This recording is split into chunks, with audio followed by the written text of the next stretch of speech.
परमात्मा कबीर जी ने आगे हमें समझाना चाहा है कि यहाँ कोई प्राणी सुखी नहीं है। निर्धन ये सोचता है मेरे पास धन हो जाए मैं सुखी हो जाऊं,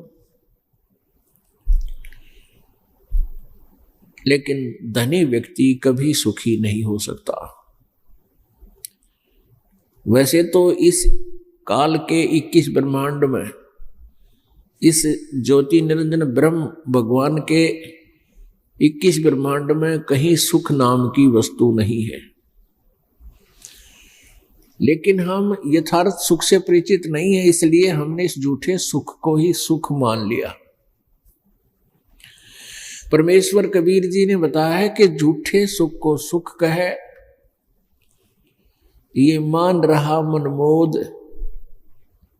ये सकल चबीना काल का, कुछ मुख में कुछ गोद। निर्धन सोचता है मैं धनवान हो जाऊं तब सुखी होऊंगा, धनवान को सपने में भी सुख नहीं होता। धनवान सोचता है कि ये राजा लोग सुखी होंगे, राजा लोग इनसे भी महादुखी होते हैं।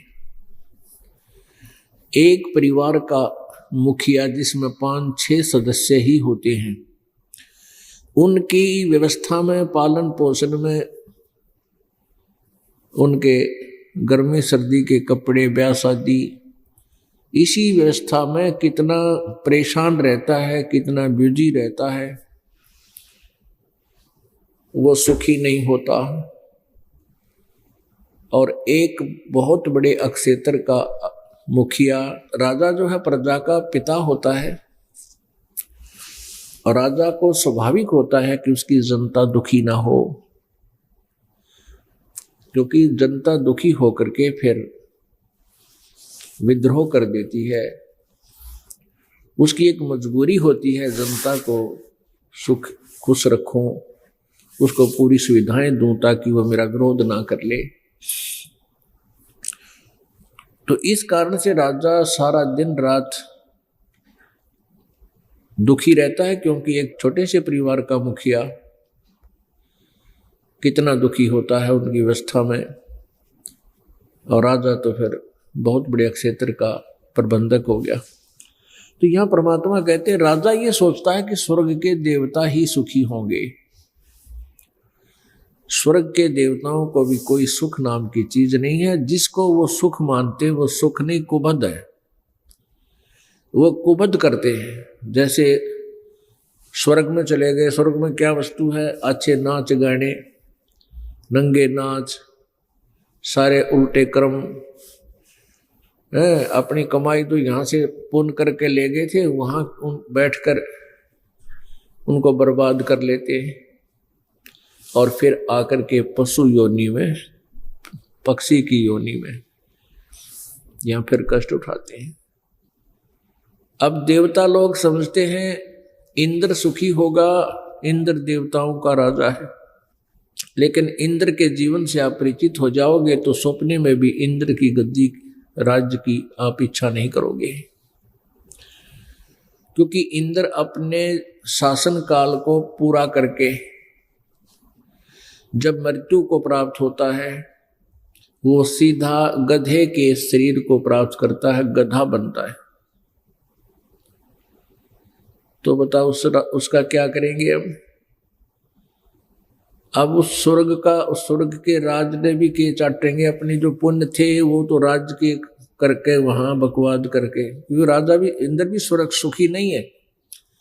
इन पुराणों के अंदर देखिएगा, इंद्र के ऊपर, देवताओं के ऊपर राक्षसों ने दावा बोल दिया, और राजा भी ना, इंद्र भी राज छोड़ कर भाग गया, गद्दी जा छुपा किते गुफाओं में, धक्के खाता इंडिया। यहाँ सारे मार मार हो रही है।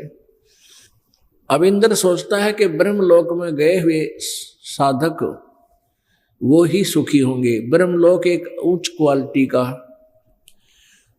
उच्च स्तर का रेस्टोरेंट है, वहां और ज्यादा बकवाद है। लेकिन गीता जी अध्याय नंबर 8 के श्लोक नंबर 16 में कहा है कि ब्रह्मलोक पर्यंत ये सभी लोक पुनरावृत्ति में है। पुनरावृत्ति माने बार बार जन्म मृत्यु होती है। इसको महास्वर्ग भी बोलते हैं, ब्रह्मलोक भी बोलते हैं। ब्रह्मलोक में गए प्राणी भी अपने पुण्यों को समाप्त करके, पुण्यों के अक्षीण होने पर वो फिर इस मृत लोक में आते हैं, नरक में भी जाते हैं, लेकिन उनका पीरियड ज़्यादा होता है।